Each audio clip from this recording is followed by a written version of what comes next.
Hey everyone, this is Jeremy from Jeremy in Cars.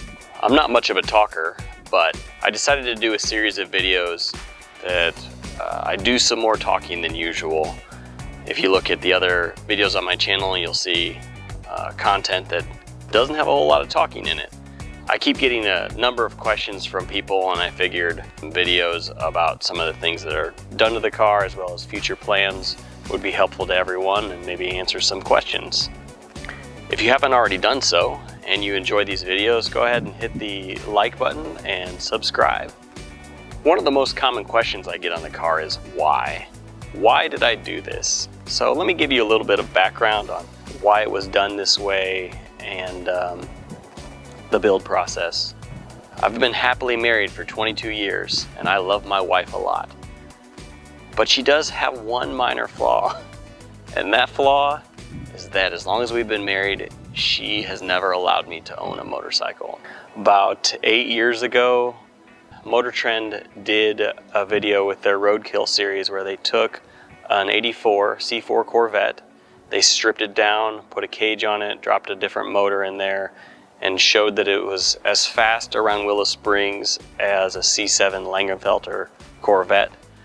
And from the moment I saw that video, I just knew this was my ticket to get as close as possible to a motorcycle. Now that the car behind me is on the road and driving, my wife affectionately calls it the loophole. Since this car is a replacement for the motorcycle that I'm not allowed to have, for me, this car is driven somewhat like a motorcycle in the sense that it comes out on nice sunny days or when I just want to go for a cruise down some back roads. While my wife calls it the loophole, she actually really enjoys riding in it. The car is a complete neck breaker. Everywhere I go, it turns heads. It gets attention from people who aren't even into cars. They know that it's something unique, and I get a lot of stares driving down the road. Going down the highway, cars will fly up next to me and then suddenly slow to match my speed just so they can take a little bit longer look at the car. I've never been a person who particularly enjoys the spotlight. I don't seek it, but this car transforms me into something a little different. I do enjoy the spotlight when I'm driving it. This is my smile machine.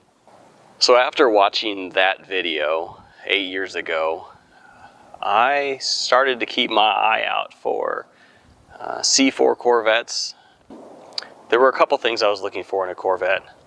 The first is that it had to be 95 or older. Where I live, if you have a 96 or newer car, you must be emissions compliant.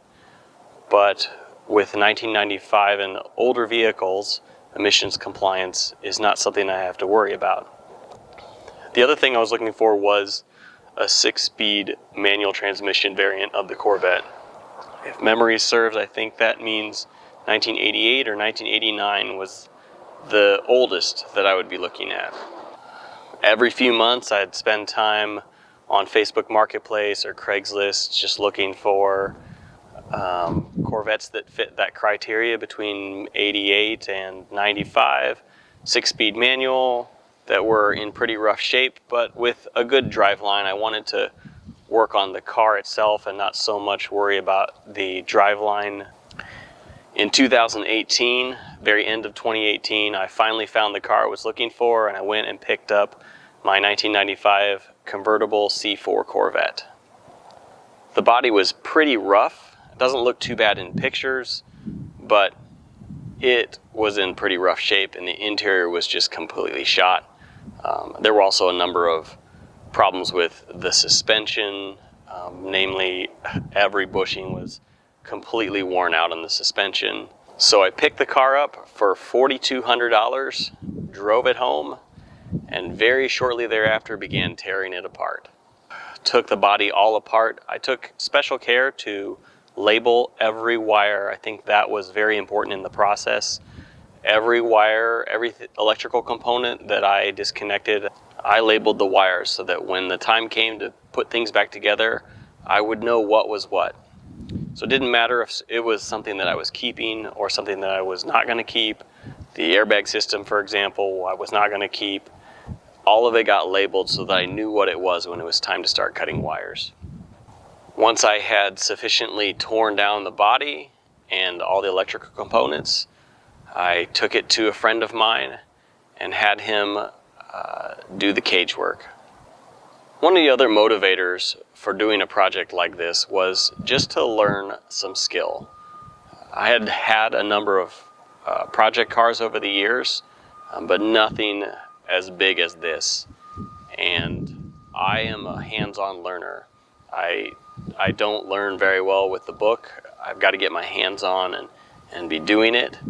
And so I wanted to learn some welding. I wanted to learn some fabrication skills. I wanted to learn a little bit more about fuel systems and other vehicle systems. So diving into a project, getting a little in over my head was a good way to initiate that learning. At the outset of the project, it was important for me to consider what were my goals with the car. For me, I wanted it to be a good handling car. While I like going fast in a straight line, I like going fast around corners and cones much better. I've autocrossed over the last decade, usually about once a year, and I wanted to build a car that was going to be fast around an autocross course as well as a road course and backcountry curvy roads. After the cage work was done, I brought it home, started learning about and implementing a fuel system.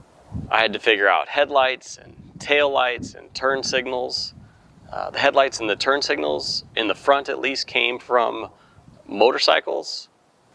Parts for ATVs that mount readily to tube work are excellent for a project like this. Sound bar in the back, the mirrors, the rear view mirror and the side mirrors. Had to figure out the radiator and the expansion tank and the overflow tank, as well as cooling fans. Relocated the battery to the back, and after some paint, I finally got it on the road. It took about 2.5 years from buying it to getting it on the road in the late spring of 2020. In addition to buying the car and the cage work, I probably sold about $1,500 of parts off of the car as I took it apart, and probably put another $1,500 worth of parts into the car. But overall, to get it on the road, it cost probably around $6,000 to $6,500. And after getting it on the road that summer, my intent was mostly just to enjoy it. The suspension still needed a lot of work, but I was going to enjoy it for at least the rest of the summer and then get to work on it that winter. The very first time I took the car out, I went to a car show. I wasn't even licensed yet, but I wanted to get it out and get some reaction, so I took it to a car show. And because it was still on the stock suspension and those transverse leafs, made the car sit up really high because it was a lot lighter. It's about 900 pounds lighter than the stock convertible. So as I pulled up in my what looked like a lifted cart, they pointed over to where the off-road vehicles were and said, "You should go over there." I was maybe slightly offended that I was told to park with the off-road cars, but it's all right. I understand it was sitting up high. Thanks for watching along on this first video on what will be a series where I explain the car and go through some details. The next one I think will be about the suspension, so stay tuned, subscribe if you haven't, and I'll catch you on the next one.